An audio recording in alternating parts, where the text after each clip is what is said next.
How's it going, guys? After our lesson today, I want to make sure that we're really clear on the formulas we need to use to complete the assignment. So I'm going to walk you through a few of the problems and explain what my steps are. But before we get into that, let's go ahead and make sure we understand what the formulas are we're going to use. So to begin with, we want to be able to find our r value, which we call our modulus. So r is going to be the square root of a squared plus b squared.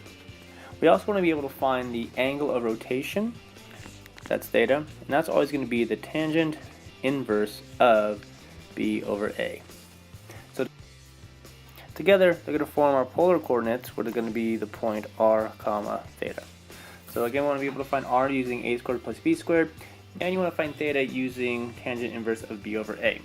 Once we have those two things, the last thing we're going to find is the trigonometric form, and that is always going to be z is equal to r times cosine of theta plus I sine of theta.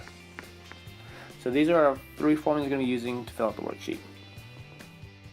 Let's go ahead and look at our first problem, number 1. So we have the point, -3.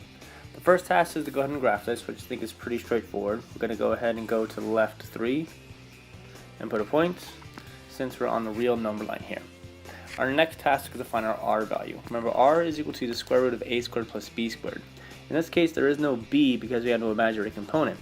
So it's going to be the square root of -3 squared, which is just 3. Once we have our r value, we next want to try and find our angle of rotation. In order to do that, we're going to do the tangent inverse of b over a. In this case, we really have a 0 as our b value, which means I'm going to get the tangent inverse of 0, and your calculator is going to tell you that that is going to be 0. If we think about our unit circle, 0 degrees happens right there, but our point is on the opposite side.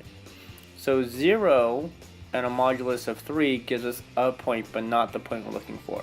So we have to figure out how much we're going to rotate. When we look at our point, again, we can see that it's on the complete other side of the circle. So I'm going to be rotating 1, 2 quadrants, and we talked about this in class. When you rotate, each quadrant we rotate, we're going to add 90 degrees. Since I'm rotating 2 quadrants, I have to add 180. Which means my angle is going to be 180. So if I take my r value and I take my angle, and I get the polar form of 3 and 180.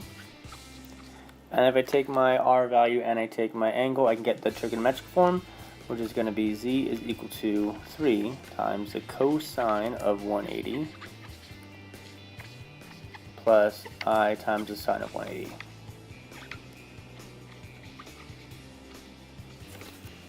So we graphed our point, we found r and theta, which means we were able to get our polar form as well. And we used r and theta to once again get the trigonometric form. Let's take a look at another problem. Alright, so here we see in problem number 4 that we're given the point. From the point, we want to be able to find the complex portion. The ordered pair gives us the real and imaginary coefficients of technically a and b. So my first value is a, which means I have negative radical 3. My second value is b, so I have plus 1 times I.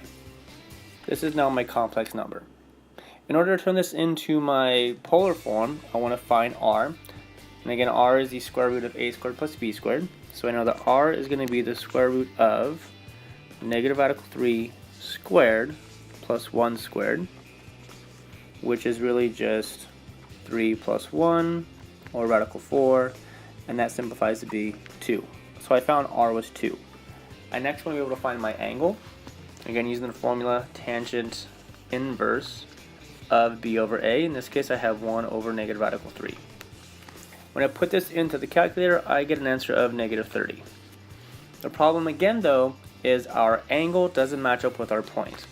So -30 degrees would end up being in our 4th quadrant. My point is in the 2nd quadrant.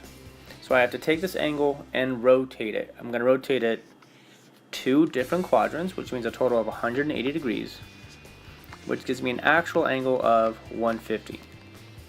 Again, just want to reiterate that while 30 degrees works for this point here, it does not work for our point. So now that I found my modulus, or my r value, and my angle of rotation, that tells me that my polar form is 150. And again, I can take this and quickly get the trigonometric form, which would be, not r, z is equal to 2 times the cosine of 150 plus I sine of 150. Alright, so we're able to find the complex form. We were able to use the complex form to find the polar form, and last but not least, we were able to find the trigonometric form. Okay, if we take a look at number 5, we can see we have an r value of 2 and an angle of negative 60, not positive 60.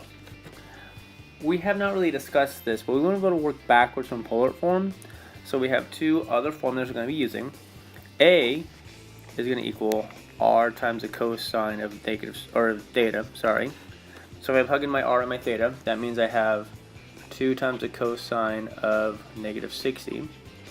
If we put this into the calculator, then what we get as our answer is 1. B is going to equal r times I times the sine of theta. So in this case, I have 2 times I times the sine of negative 60. If I put this into the calculator, then what I get is negative 1.73 I. So I found my A and my B value, or the real and the complex portion. I can go ahead and put this together to make my complex number, which is 1 minus 1.73 I. I can go ahead and graph this now. So I have a point, I'm going to go to the right one and down 1.73. So to the right one, down 1.73 is going to be a little bit before 2. I have my point, and last but not least, I want to get my trigonometric form, which is again going to be r times cosine of my angle, which we know is negative 60, plus I sine of the same angle, which is once again negative 60. So just want to reiterate, we have two new formulas here.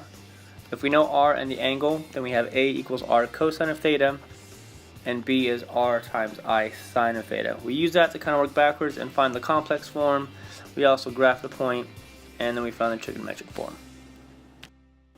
Alright, so I hope working out these problems helped a little bit, and I hope that it makes the worksheet a little more doable. Tomorrow you guys will get the full answer key, so you can check what you did, and we'll see how much has made sense. Alright, thanks.